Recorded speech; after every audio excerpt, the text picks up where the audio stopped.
Hello everyone, this is Carol Nguta and you're watching SOFAR. The story of Africa has been told in many diverse ways. Out of Africa, a voice is crying. Arise, Africa, arise. A voice of passion, a voice of hope. Carol Nguta, a writer, director and producer, is passionate about the arts as she is about Africa. Today on SOFAR, she shares with us her passion.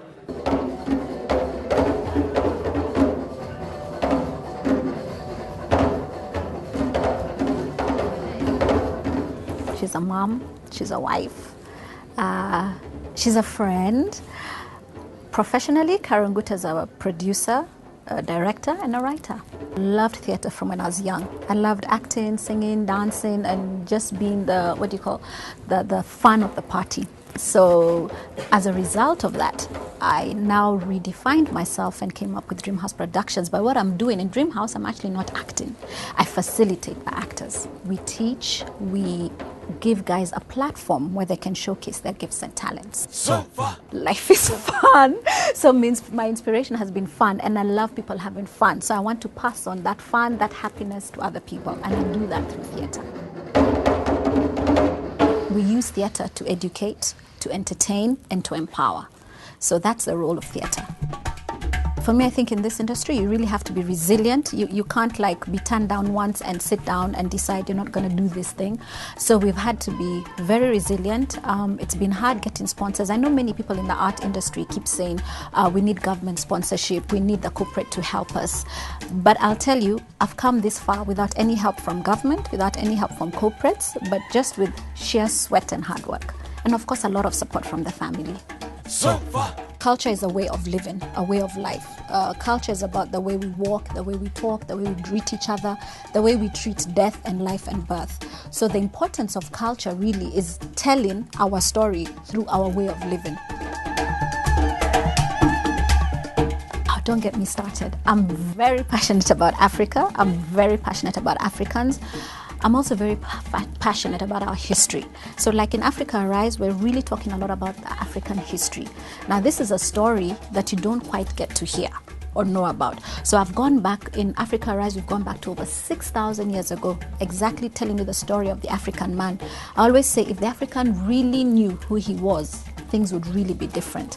In the sense that in like 6,000 years, we had a kingdom known as Nubia. But many people know that Nubia even existed. And it had such a very rich culture, a political system, education. There was so much that was already happening 6,000 years ago, but we don't know about that. What we hear is that we were primitive, we were backwards, we knew nothing, which is really not the case. And the surprising thing is that archaeologists and scientists are only beginning to discover all this at this time, but it's always been there.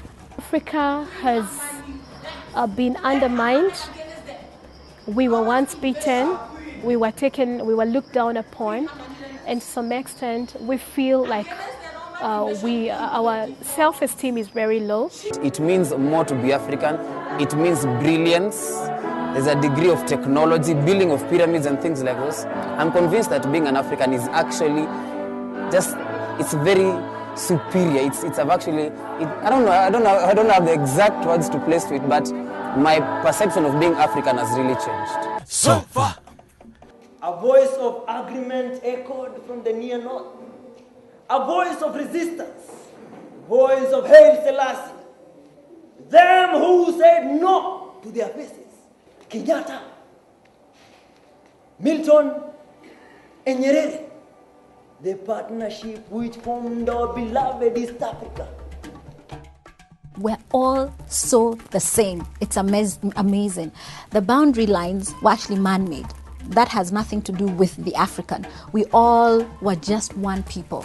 And if you go back in history and study your history, you'll realize we're all just from one place and began to migrate as a result of the pressure of land and overpopulation. So people had to spread out to actually be able to live life. But we're actually one people. If you travel down to South Africa, the Shona language is so much like the Bantu language anyway because they're Bantus.